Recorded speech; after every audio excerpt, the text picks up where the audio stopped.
নমস্কার বন্ধুরা, দেখো আজকে আমি কোথায় যাচ্ছি। আজকে আমি একটা নতুন ব্লগ শুরু করলাম। আজকে আমার অনেক দিনের মনের ইচ্ছা পূরণ হলো। তোমরা বুঝতেই পারছো, এটা নৈহাটি স্টেশন 1 নম্বর প্ল্যাটফর্মের থেকে আমি বেরিয়ে আমি রিক্সা ধরে বড়মার মন্দিরের উদ্দেশ্যে রওনা দিলাম। প্রথমে আমরা যাব গঙ্গার ঘাটে। সেখানে দেখো, সেখানে আমাদের ফ্যামিলির লোক স্নান করছে।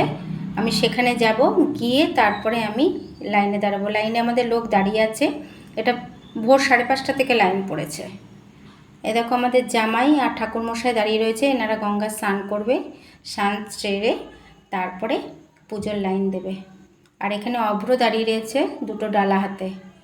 আর অবশ্যই জোয়ারের জল, আমরা গঙ্গার জল নিয়ে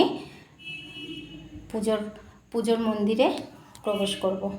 আর এখানে যারা মানসিক আছে ওনারা গণ্ডি কেটে পুজো দেবেন। আর সকাল 5:30 থেকে যেহেতু লাইন পড়েছে, তো কত বড় লাইন তোমরা বুঝতেই পারছ। আমরাও লাইনে দাঁড়িয়ে পড়েছি। আমার ডালাটা কেনা হয়েছিল না, সেই কারণে দেবা আর অভ্র গিয়ে ডালাটা নিয়ে এসছে। ডালার মধ্যে ফুল, মালা, শাখা, পলা, নোয়া, সন্দেশ, চেলি কাপড় সব কিছুই আছে। আমরা যে লাইনে দাঁড়িয়ে রয়েছি তার উল্টো দিকে দেখো, এখানে কত সুন্দর বড়মার ফটো। তোমাদের যদি কারোর কিনতে ইচ্ছুক হয় তোমরা কিনো। আর আমরা এবার মন্দিরের উদ্দেশ্যে প্রবেশ করব। 8টার সময় মন্দির খুলে গেছে। আমরা ঠিক 8:10 মন্দিরের ভিতর প্রবেশ করব।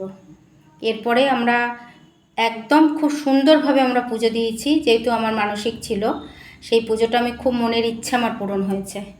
আর দেখো আমাদের পুজো টুজো দিয়ে আমরা 8:30 মধ্যে বেরিয়ে এসেছি। যে মন্দিরের বাইরের পথ, এটা মায়ের নতুন মন্দির।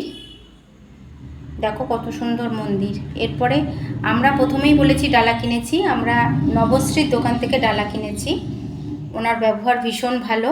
আর ডালা টালা কিনে জুতো টুতো রাখারও ওখানে ব্যবস্থা আছে। এরপরে আমরা পুজো দিয়ে স্টেশনে বসে রয়েছি বাড়ির